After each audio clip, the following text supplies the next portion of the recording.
Il est 19h, bonsoir à tous, voici les titres de l'actualité de ce jeudi. Les provinces du Sud au cœur d'une dynamique diplomatique et économique. Des opérateurs polonais entendent exploiter ce précieux gisement d'opportunités pour y faire affaire. Une déclaration a été signée à cet effet avec l'ambassade du Maroc à Varsovie. Casablanca fortement impacté par les fortes pluies. Afin de sauver une partie de la métropole, des travaux de débouchage sont menés pour dégorger les réseaux d'assainissement saturés. Une opération rendue possible grâce au collecteur ouest de Casablanca. Du sport pour finir avec notre toute nouvelle rubrique sportive, un rendez-vous hebdomadaire. Ce soir, nous ferons la découverte d'un sport peu connu, le canoë-kayak. À suivre en fin de journal avec celui qu'on ne présente plus, Boubker Ben Rabrit. C'est la rubrique Boubker. Bonsoir. Le Maroc a réalisé des acquis tangibles à caractère stratégique dans ses provinces sud. Le propos émane du chef du gouvernement à l'ouverture du Conseil du gouvernement qu'il a présidé par visioconférence depuis la ville de Dakhla. Saadetdine Othmani a salué l'ouverture de 19 consulats de pays amis et frères à Dakhla et à Laayoune, mais également sur les victoires diplomatiques du Maroc au sujet de sa cause nationale, des dynamiques diplomatiques, économiques et d'investissement. Il a rappelé la récente visite de responsables américains au Sahara marocain et le lancement de projets sociaux, économiques et d'investissement, en plus de l'annonce d'une panoplie de projets d'investissement dans les provinces sud. Sachez également que 2 projets de décret ont été adoptés par le Conseil. Nous le disions, les provinces du Sud sont au cœur d'une grande dynamique diplomatique, mais aussi économique. Les provinces Sud, un hub régional où il fait bon investir. De grands opérateurs à l'international l'ont bien compris et entendent exploiter ce précieux gisement d'opportunités. C'est le cas de 4 groupes industriels polonais qui ont misé sur les provinces du Sud pour faire des affaires. À Varsovie, une déclaration d'investissement a été signée avec l'ambassade du Maroc en Pologne. Du concret pour investir dans des domaines comme les énergies renouvelables, l'industrie ou encore les infrastructures. Iman Ablou.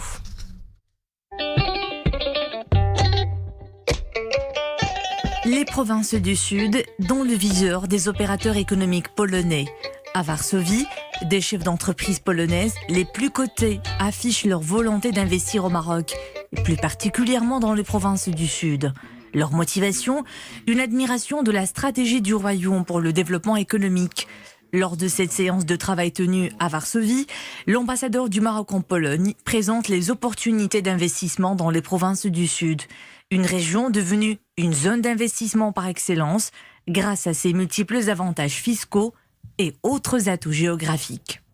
Nous sommes mobilisés depuis plusieurs mois ici à Varsovie à promouvoir le Maroc en tant que destination qui bénéficie d'un nombre innombrable d'avantages pour les entreprises étrangères qui souhaitent s'y installer.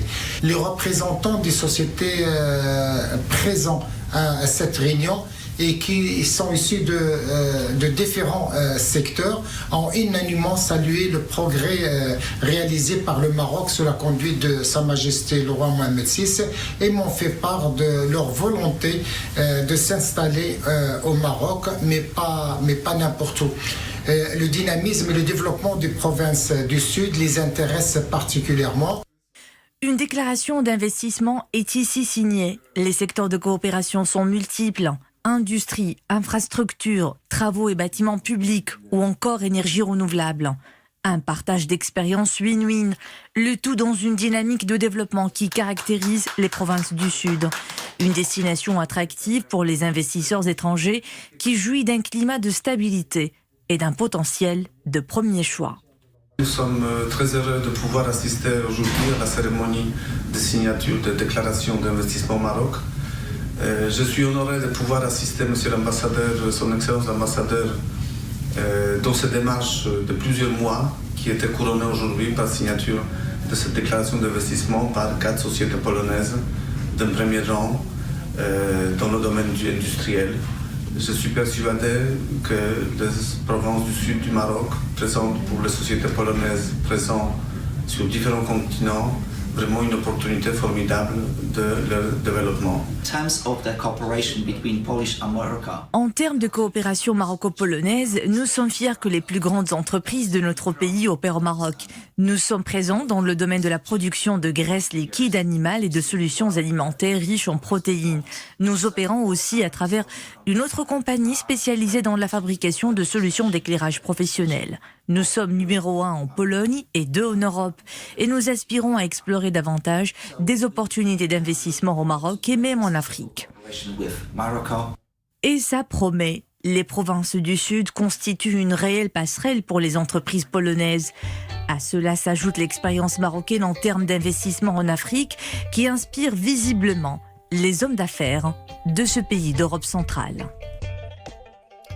Une croissance de 4% pour l'année en cours, c'est une prévision de la Banque mondiale pour le Maroc. Des prévisions optimistes après 2 années de déclin.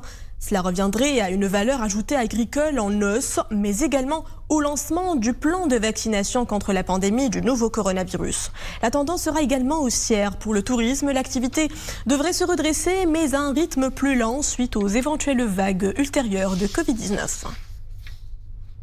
44,4%, c'est le taux de remplissage des principaux barrages nationaux à ce 14 janvier. Les retenues ont atteint plus de 6,9 milliards de mètres cubes. Malgré l'abondance des récentes précipitations, ce niveau reste inférieur aux 7,67 milliards de mètres cubes, soit 49,2% de taux de remplissage enregistré à la même date de l'année écoulée. La vague de froid persiste. La Direction générale de la météorologie place en vigilance orange à partir de demain et jusqu'au mardi. Les provinces d'El Haouza, Zilal, Bni Mellal, Boulman, Ifran, Khenifra, Midel, Tzfro et Tinghir. Des provinces où le thermomètre devra afficher des valeurs comprises entre -7 et 5 degrés. Le temps sera assez froid dans les provinces d'El Hoceima, Chichawa, Chefchaouen, El Hajb, Rachidia, Figik, Jrada, Khoribga, Ouarzazat, Taounat, Taourirt, Taroudan et Taza. Le mercure y oscillera entre -3 et 12 degrés. Alors que le mercure plonge et enregistre des valeurs négatives, c'est la ruée vers les moyens de chauffage. L'offre est variée, la demande aussi. Toutefois, certains appareils peuvent être une source d'intoxication, parfois très grave et même mortelle. Surtout ceux fonctionnant au gaz butane ou au charbon. Reportage à Jrada, Rachida Tabi et Zakaria Mokinbillah. Une vague de froid sévit sur la ville de Jrada. Le thermomètre frôle des températures négatives. Dans ces conditions climatiques difficiles, se réchauffer devient une nécessité pour les habitants. Certaines familles optent pour des réchauds au gaz butane, mais il faut avoir tout le temps un œil sur la flamme. Il faut être prudent quand on utilise un réchaud à gaz. Sinon, cela pourrait engendrer des risques notamment de fuite de gaz toxiques. Il y a longtemps, on avait principalement recours au charbon. Aujourd'hui, c'est plutôt le gaz butane. Nous faisons très attention quand le dispositif de chauffage est allumé, bien sûr. Pourtant, chaque hiver, des cas d'intoxication sont enregistrés suite à l'utilisation de réchauds à gaz. En cause, la fuite du monoxyde de carbone suite à la combustion incomplète du gaz butane ou du charbon.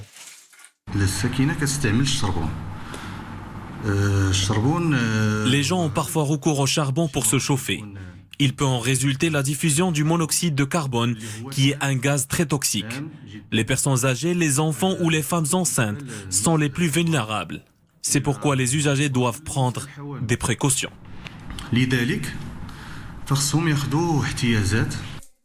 Faire contrôler les dispositifs de chauffage et ne pas négliger la ventilation, des consignes de sécurité à observer par les usagers. Le respect des conditions de sécurité est indispensable pour éviter tout risque de complications. Les fortes pluies ont été dévastatrices à Casablanca. Plusieurs quartiers de la ville ont été submergés par les eaux en raison de la saturation de certains réseaux d'assainissement et de la défaillance de certaines infrastructures. Ces derniers jours, seul le collecteur ouest de Casablanca a pu déboucher vers la mer 53 mètres cubes par seconde, ce qui a permis de sauver la partie ouest de la métropole des crues de l'Ouad Bouskoura. Sarah Katir, Saïd Al-Idrissi, Amin Hamri, Nawal Mahdoub. Nous sommes au débouché en mer du supercollecteur ouest de Casablanca et qui comprend 6 km de galeries souterraines et 3 km de canaux en surface conçus spécialement pour s'adapter au niveau de la morphologie du lit naturel de l'oued Bouskoura. Nous avons atteint les objectifs qui étaient prescrits par rapport à la réalisation de cet ouvrage. Je rappelle que cet ouvrage a été fait pour récupérer les eaux de l'oued Bouskoura et ne pas venir surcharger le réseau de la ville qui atteint son niveau maximum quand il y a des pluies. Donc l'ouvrage a fonctionné. Nous avons récupéré l'équivalent de 53 mètres cubes secondes d'eau de l'oued Bouskoura qui ont été rejetés en mer et qui a épargné l'inondation comme on avait vu en novembre 2010 de grands quartiers comme Haïn Nassim, l'Office d'échange, l'OCP, Sidi Marouf et aussi une partie du centre-ville. La partie ouest de la ville de Casablanca a pu ainsi être épargnée par les crues, comme c'était le cas en 2010. Oued Bouskoura passe par là et à chaque hiver, les habitants de cette région étaient submergés par les eaux. Là, il a beaucoup plu, mais on n'a pas vu les scénarios d'il y a 10 ans. Le tracé historique de l'oued Bouskoura passe par des points névralgiques de la ville. Et comme une rivière finit toujours par reprendre son lit, la métropole restera toujours menacée d'inondations, d'où la nécessité de multiplier les projets structurants capables de contenir les eaux en cas de fortes précipitations. Après des semaines d'arrêt, le service à table reprend à Casablanca. Les restaurateurs doivent toutefois composer avec des mesures de précaution strictes et un horaire de fermeture fixé à 20h. Sarah Katsir, Saïd Idrissi, Ahmed Hamri et Reda Fejah. Les restaurants de la capitale économique peuvent depuis hier recevoir leurs clients sur place après 3 semaines de fermeture dans le cadre des précautions prises pour lutter contre la propagation de la Covid-19.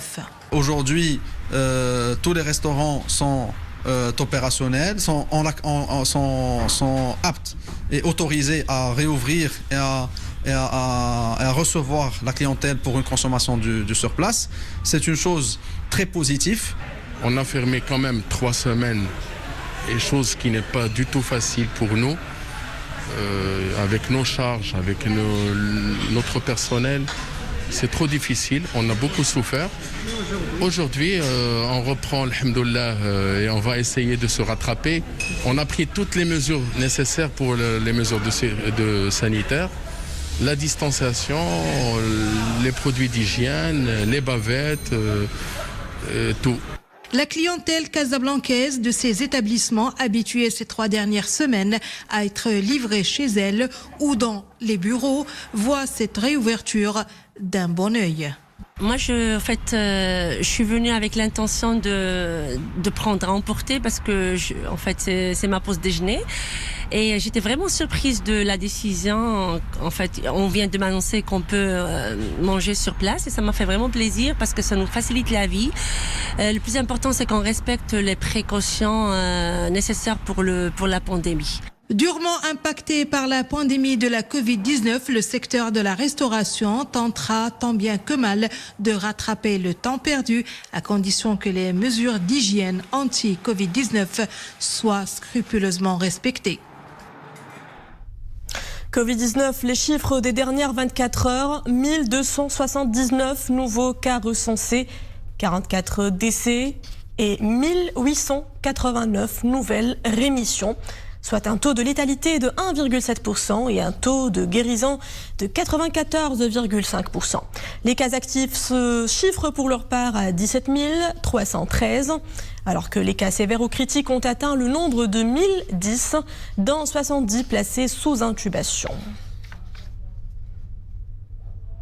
Place maintenant à notre nouvelle rubrique hebdomadaire. Tous les jeudis, vous aurez rendez-vous avec une page entièrement consacrée à l'actualité sportive nationale et mondiale.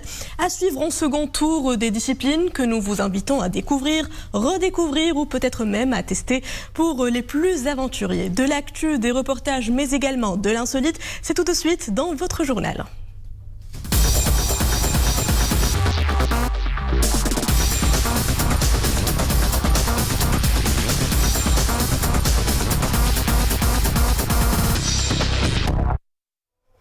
La chronique sport nous est présentée par Boubkar Bounghabrit. Bonsoir Boubkar. Mariam, bonsoir. Qu'y a-t-il au menu de cette rubrique sport aujourd'hui? Alors au menu, on parlera bien sûr de l'actualité nationale qui est dominée par le CHAN qui démarre samedi. Nous aurons un reportage, nous le disions tout à l'heure dans les titres, il s'agit d'une discipline peu médiatisée, peu connue, il s'agit du canoë-kayak. Et bien entendu, l'insolite du sport, ça sera bien sûr en fin de rubrique. Alors on commence donc par le CHAN qui démarre donc samedi, ça sera au Cameroun. Le Maroc bien entendu participe à cette édition. L'équipe du Maroc est dirigée par Hussein Mota et emmené par l'infatigable, bien entendu, Ayoub El Kaabi, meilleur buteur du dernier CHAN. L'équipe nationale doit défendre d'ailleurs son titre. Et l'aventure africaine des Lions de l'Atlas des joueurs locaux commence lundi prochain. Comme vous le voyez sur votre écran, le Maroc est dans le groupe C. Lundi, donc 18 janvier, Maroc-Togo à Douala à 17h. Rwanda-Ouganda à Douala à 20h. Et puis le Maroc jouera sa deuxième rencontre 3 jours après, ça sera vendredi, 22 janvier 2021. Maroc-Rwanda à Douala à 17h. Ouganda-Togo à Douala à 20h. Et puis mardi 26 janvier, troisième match de ce premier tour. Ouganda-Maroc à Douala à 20h. Togo-Rwanda à Limbé, ça sera à 20h. Le match d'ouverture opposera le pays organisateur, le Cameroun, au Zimbabwe. Ça sera au stade Ahmadou Ahidjo de Yaoundé. Ça sera à 17h samedi. À l'international, direction l'Arabie Saoudite avec la 11e étape du Dakar 2021. En auto, le Qatari Nasser El Attiyah s'est offert aujourd'hui un 5e succès d'étape devant le Français Stéphane Peter-Hansel, solidement installé en tête du classement général à la veille de l'arrivée d'ailleurs de Majda. El Attiyah a parcouru les 470 km entre Al-Oula et Yambou en 4h34 minutes et 24 secondes. Le Français Stéphane Peter-Hansel reste d'ailleurs solidement installé en tête du classement général à la veille de l'arrivée, nous le disions, de Majda. Et puis, nous allons le voir en moto, le Britannique Sam Sunderland a remporté, lui, la 11e et avant-dernière étape de ce Dakar 2021 et a réussi une belle opération au classement général. C'est en moto. Sunderland a bouclé l'étape longue de 470 km en 4 heures, 35 minutes et 12 secondes. Au classement général, l'Argentin Kevin Benavides reste leader. Maintenant que les beaux jours approchent, il devient plus simple de tenter de nouvelles expériences pour se maintenir en forme. Et c'est une activité nautique que vous nous présentez ce soir. Effectivement, il s'agit du canoë-kayak, donc une activité sportive qui promet d'ailleurs et qui vogue, nous le disions, dans le bon sens, très peu médiatisée. Eh bien, nous avons voulu ce soir la mettre sous le feu des projecteurs. On regarde.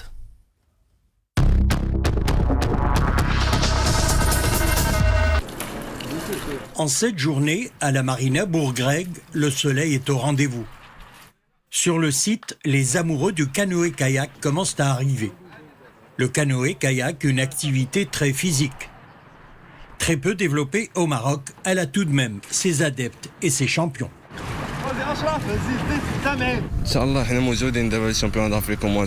Nous sommes prêts pour les championnats d'Afrique prévus au mois de mai. Malgré l'arrêt des entraînements lors du confinement dû au Covid-19, nous sommes déterminés à faire de bons résultats. J'ai commencé à pratiquer ce sport en 2010 dans la catégorie junior.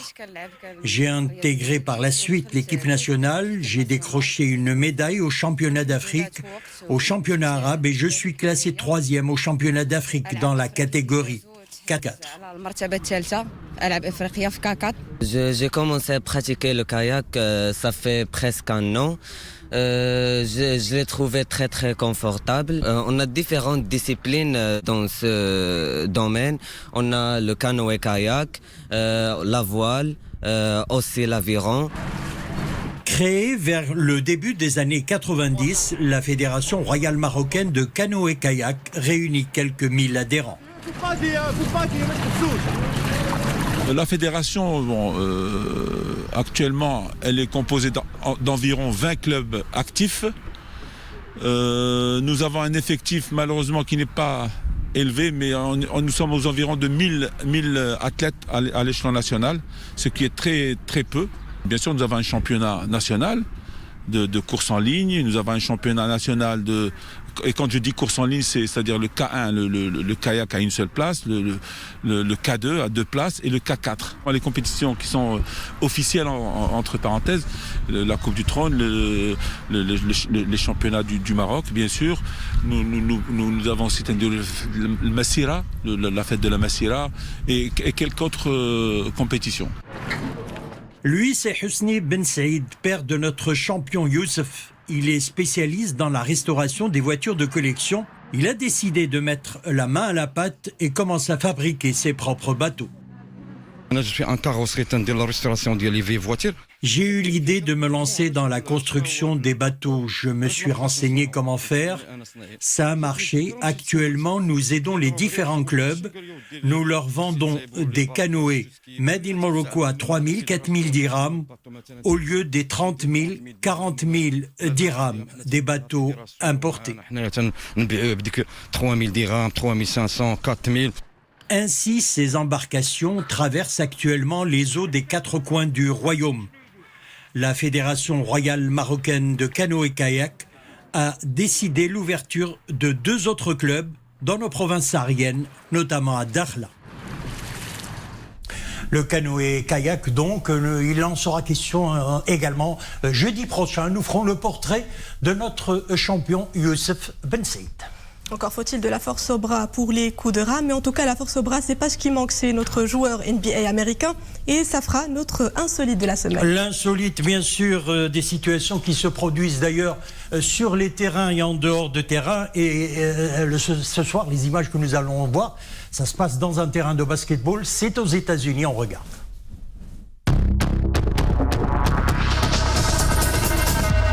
He'll try for 3. Off the mark. Into the front row. It gets the fan on the cheek. Hustling back in. Nice work. You got some hustle. You got some fans to love you. Bob's down in her lap. Hey, how you doing? Thank you. Good to see energy there. And a big smile. And she's crying. Et le jeu a repris de plus belle. Merci Boubacar. Et à jeudi prochain. Donc à jeudi prochain. À jeudi prochain. Et c'est ainsi que s'achève cette édition. Merci à vous de l'avoir suivi. Très bonne soirée à tous sur Al Oula.